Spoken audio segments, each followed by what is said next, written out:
அனோயன் அவர்களுடைய விடயமானது இப்பொழுது மீண்டும் பேசு பொருளாக மாற்றம் கண்டு வருகிறது. நேற்றைய தினம் பாராளுமன்றத்தில் கோடீஸ்வரன் அவர்கள் அனோயன் அவர்களை விடுதலை செய்ய வேண்டும், அதற்காக நடவடிக்கை இலங்கை அரசாங்கம் மேற்கொள்ள வேண்டும், ஒரு அழுத்தத்தினை சவுதி அரசாங்கத்திற்கு கொடுக்க வேண்டும் என்ற ரீதியில் தன்னுடைய கருத்துக்களை பதிவு செய்திருக்கிறார் நேற்றைய பாராளுமன்ற அமர்வில் கோடீஸ்வரன் அவர்கள். குறிப்பாக எல்லோருக்கும் தெரியும், கதிர்காம யாத்திரை நோக்கி சென்ற செல்லப்பிராணி சுப்பிரமணி தாக்கப்பட்ட விடயம். அது தொடர்பாக பல்வேறுபட்ட இன முரண்பாடுகளை ஏற்படுத்தும் வகையில் இந்த சமூக ஊடகங்களில் பல்வேறுபட்ட கருத்துக்கள் நிலவியது. உண்மையிலேயே திட்டமிட்ட ரீதியில் தான் இந்த முரண்பாடுகள் எல்லாம் ஏற்படுத்தப்படுகிறதா என்ற ரீதியில் தான் சிந்திக்க தோன்றியது. அவ்வாறான சூழ்நிலையில் தான் அனோயன் என்ற ஒரு இளைஞர் தன்னுடைய அறியாமை நிமித்தமோ அல்லது வேறு காரணங்கள் நிமித்தமோ மதிப்புக்குரிய நபிகள் நாயகம் அவர்களை பற்றி தவறான ஒரு விடயத்தை சமூக ஊடகங்களில் பதிவிட்டிருந்தார்.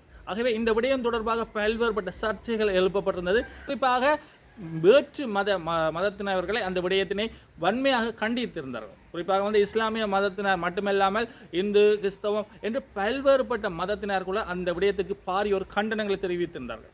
அதே நேரத்தில் சவுதி அரேபியாவில் அந்த இளைஞர் கைது செய்யப்பட்ட அந்த கைதை தொடர்ந்து பல முஸ்லீம் மக்கள் கூட அவர் விடுதலை செய்யப்பட வேண்டும், நாங்கள் மன்னித்து விட்டோம் என்ற ரீதியில் பல்வேறுபட்டவர்கள் தங்களுடைய கருத்துக்களை பதிவு செய்திருந்தார்கள். ஆயினும் சவுதியை பற்றி எல்லோருக்கும் தெரியும், மிகவும் கடுமையான தண்டனைகளை வழங்கக்கூடிய ஒரு நாடு.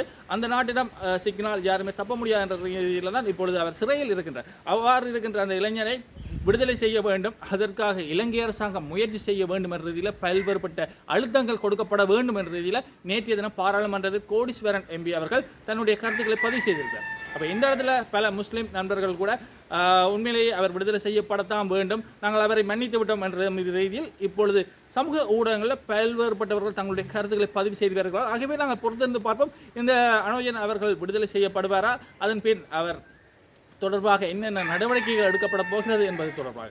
அவர் உணர்ச்சி வசப்பட்டு அவர் அந்த தவறை செய்திருக்கின்றார். அவர் வேணும் என்று செய்யவில்லை, உணர்ச்சி வசப்பட்டு அந்த சிறிய தவறை செய்திருக்கின்றார்.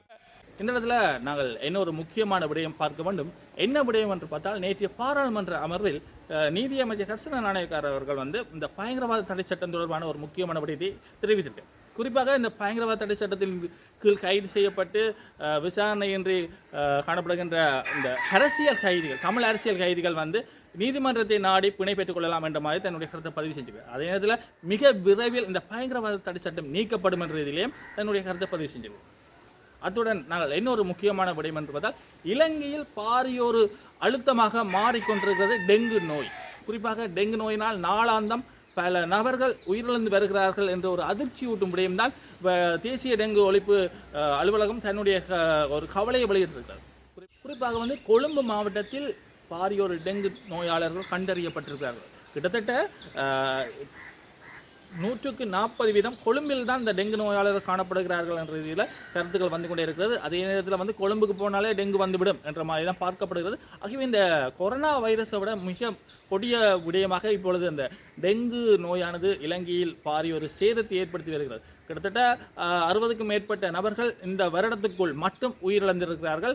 அதிலும் குறிப்பாக 70% பெண்கள் என்ற ஒரு அதிர்ச்சியூட்டும் விடயம்தான் இப்பொழுது வெளிவந்து கொண்டிருக்கிறது. குறிப்பாக இந்த டெங்கு நோயினால் அதிக அளவில் பாதிக்கப்படுபவர்கள், மரணிப்பவர்கள் யார் என்று பார்த்தால் பெண்கள் என்ற ஒரு விடயம் இப்பொழுது வெளியாகி இருக்கிறது. ஆகவே இந்த டெங்கு நோயினால் இந்த பெண்கள் மிகவும் அவதானமாக இருக்க வேண்டும் என்ற இதில் பார்க்கப்படுகிறது. அதே நேரத்தில் பொதுமக்களும் இந்த டெங்கு பரவக்கூடிய இடங்களை கண்டறிந்து அதற்கான ஒரு மாற்று வழியை இந்த பொதுமக்கள் செய்ய வேண்டும். அதனால் அவ்வாறு செய்தால்தான் இந்த டெங்கு நோயிலை பாரிய அளவில் கட்டுப்படுத்த முடியும் என்ற ரீதியிலையும் கருதப்படுகிறது. ஆகவே தொடர்ச்சியாக பார்ப்போம் இந்த டெங்கு நோய் தொடர்பான கட்டுப்பாடுகள் எவ்வாறு வருங்காலத்தில் அமையப்போகும். அதே நேரத்தில் பெருமொரு விடயமாக காணப்படுகின்ற விடயம்தான் இந்த மஹிந்த அவர்களுடைய குடும்பம் சார்ந்த விடயம்.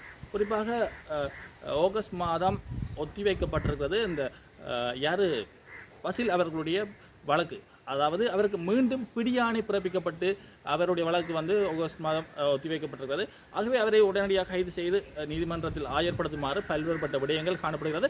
ஆயினும் ஒரு சப்ப காரணத்தை கூறிக்கொண்டு பசில் அவர்கள் அமெரிக்காவிலே தங்கி கொண்டிருக்கிறாரா என்ற மாதிரி தான் இப்போ பார்க்கப்படுகிறது. குறிப்பாக ஒரு நாட்டின் அமைச்சராக இருந்தவரை அந்த நாட்டினுடைய சட்டத்திட்டங்களை மதிக்காமல் இருக்கிறார் என்ற மாதிரி தான் பாரிய ஒரு விமர்சனம் ஏற்படுத்தப்பட்டு வருகிறது. குறிப்பாக கோட்டபாய அவருடைய ஆட்சி காலத்தில் அமைச்சராக இருந்த இவர் ஒரு காணி கொடுக்கல் வாங்கல் தொடர்பாக பாரிய ஒரு சர்ச்சையில் சிக்கினார். அதன் அடிப்படையில் அவர் மீது வழக்கு தொடக்கப்பட்டு அவருக்கு இப்பொழுது வந்து இந்த பிடியாணையே பிறப்பிக்கப்பட்டிருக்கு. ஆயினும் அந்த நாட்டினுடைய சட்டத்தினை மதிக்காமல் அமெரிக்காவை தங்கி இருக்கிறார் என்ற ரீதியில் பல்வேறுபட்ட விடயங்கள் காணப்படுகிறது. ஆகவே இவர் கைது செய்யப்படுவாரா, அவர் கைது செய்யப்பட்டு மீண்டும் நாட்டுக்கு கொண்டு வருவாரா என்ற ரீதியில் பார்க்கப்படுகிறது. ஆகவே தொடர்ச்சியாக பார்ப்போம். இந்த மஹிந்தா அவர்களுடைய குடும்பத்தை சார்ந்து பல்வேறுபட்ட ஊழல் குற்றச்சாட்டுகள் முன்வைக்கப்பட்டு வருகிறது இப்போ இருக்கிற அரசாங்கத்தில். ஆனால் சரியான முறையில் அது நடைமுறைப்படுத்தப்படுகிறதா? அவர்கள் இப்போ இருக்கிற அரசாங்கமானது பொதுவெளியில் பல்வேறுபட்ட குற்றச்சாட்டுகளை முன்வைத்தாலும் அதனை சரியான முறையில் இவர்கள் கையாளவில்லையா என்ற ஒரு பாரிய ஒரு விமர்சனம் வந்து கொண்டே இருக்கிறது. ஆகவே நாங்கள் தொடர்ச்சியாக பார்ப்போம் யார் யார் கைது செய்யப்பட போகிறார்கள் வருங்காலத்தில் என்று நாங்கள் தொடர்ச்சியாக பார்ப்போம். இலங்கை திருநாட்டில் என்னதான் நடக்கிறது இது மற்றும் அரசியல் சார்ந்த இந்த சமூகம் சார்ந்த விடயங்களை தொடர்ச்சியாக காண்பதற்கு எங்களை அணுகுங்கள். நன்றி, வணக்கம். சிவராசா அனோஜன் என்பவர், இவர் சவுதி நாட்டிலே தற்பொழுது அந்த போலீசாரினாலே கைது செய்யப்பட்டிருக்கின்றார். என்ன காரணம் என்றால் கதிர்காமம் யாழ்ப்பாணத்தில் இருந்து கதிர்காமத்துக்கு பாதை யாத்திரையாக வருகின்ற பொழுது அந்த சுப்பிரமணியம் என்னும் நாய், அந்த நாய்க்கு ஒரு நபர் அந்த நாயை தாக்கியதன் காரணமாக, அந்த பாத யாத்திரைக்கு சென்ற நாயை தாக்கியதன் காரணமாக இரண்டு சமூகங்களுக்கு இடையிலே ஒரு முகநூல் வாயிலாக பல பிரச்சனைகள் ஏற்பட்டது. அதாவது முகநூல் பதிவுகளை அவர்கள் ஒரு மதத்தை இன்னொரு மதம் விமர்சித்தும் இன்னொரு மதத்தை இன்னொரு இனத்தை விமர்சித்தும் அவர்கள் அந்த பதிவுகளை அதிலே போட்டிருந்தார்கள். உண்மையாக இந்த பதிவு நன்றி. இந்த பதிவின் நிமித்தம் ஒரு முரண்பாடான ஒரு சூழ்நிலை காணப்பட்டது. இந்த நிலையிலே ஒரு சவுதியிலே இருக்கின்ற ஒரு தமிழ் இளைஞன், அதாவது சிவராஜா அனோஜன் என்பவர், அவர் அந்த உணர்ச்சி வசப்பட்டு அவர் சில கருத்தை நபிகள் நாயகம், அதாவது முஸ்லிம்களினாலே மதிக்கப்படுகின்ற, முஸ்லிம்களினாலே மட்டுமல்ல ஏனைய மதத்தவர்களினாலும் மதிக்கப்படுகின்ற நபிகள் நாயகம் தூதர் அவர்களை அவர் சில விமர்சித்து அதிலே சில பதிவை போட்டிருந்தார்.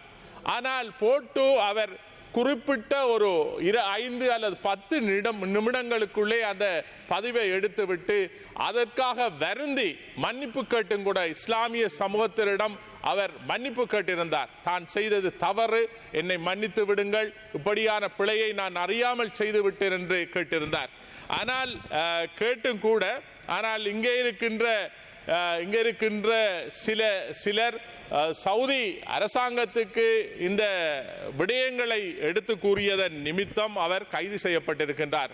ஆகவே அவர் அந்த பிழையை உணர்ந்து இஸ்லாமியர்களிடம், அந்த சமூகத்திடம் அவர் அந்த மன்னிப்பை கேட்டிருக்கின்றார். அவர் உணர்ச்சி வசப்பட்டு அவர் அந்த தவறை செய்திருக்கின்றார். அவர் வேணுமென்று செய்யவில்லை, உணர்ச்சி வசப்பட்டு அந்த சிறிய தவறை செய்திருக்கின்றார். அவருக்கான அந்த மன்னிப்பை வழங்கி அவர்களை விடுதலை செய்ய வேண்டும். இந்த உயரிய சபை ஊடாக, இந்த அரசாங்கத்தின் ஊடாக சவுதி அரசாங்கத்துக்கு நீங்கள் இந்த விடயத்தை கொண்டு சென்று அவரை விடுதலை செய்வதற்கான முழு ஒத்துழைப்பையும் வழங்க வேண்டும் என்று இந்த சபையினூடாக கேட்டுக்கொள்ள விரும்புகின்றேன். இலங்கையில் உள்ள சவுதி தூதுவர் ஆலயத்துக்கு கூட நாங்கள் அனைவரும் அவர்களுக்கான அந்த விண்ணப்பத்தை கொடுக்க வேண்டும். இதிலே கவனத்தை செலுத்தி அவரை விடுவிப்பதற்கான நடவடிக்கையை மேற்கொள்ள வேண்டும் என்று இந்த சபையூடாக கேட்டுக்கொள்ள விரும்புகின்றேன்.